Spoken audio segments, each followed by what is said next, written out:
आमको टे broad base को जीवा पड़ो अर्थ आपण डिपार्टमेंट ओबीसी अत्याचारित होमती नुह एससी एसटी होती आपण डिपार्टमेंट ओबीसी अत्याचारित होती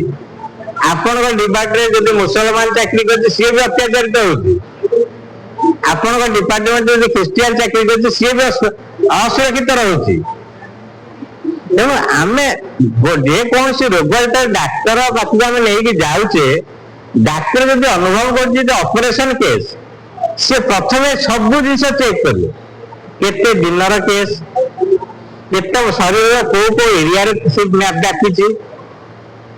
से अनुसार से ट्रीट करेंगे एमती नुह जे आप कहीदेला मत आज्ञा ज्वर है ज्वर को देदेला ना मत आज्ञा गोड़टा खंडिया जाए ऑपरेशन कर ऑपरेशन ना आजिका डेट तो आहरी बहुत बड़ बड़ परीक्षा से कले जोड़ा परीक्षा न करिया कथा कहर अर्थ है समस्या जो शब्द पे आम आज चलित जो शब्द पे आज आम अपमानित जो शब्द पे आम आज ये जगह बसिक डिस्कसन करते यार सोशल मेकानिज्म भिन्न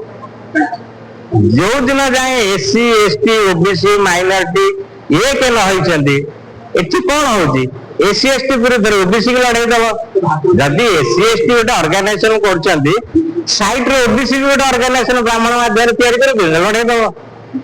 भारत में जो माने हिंदू मुसलमान ता कारण कौन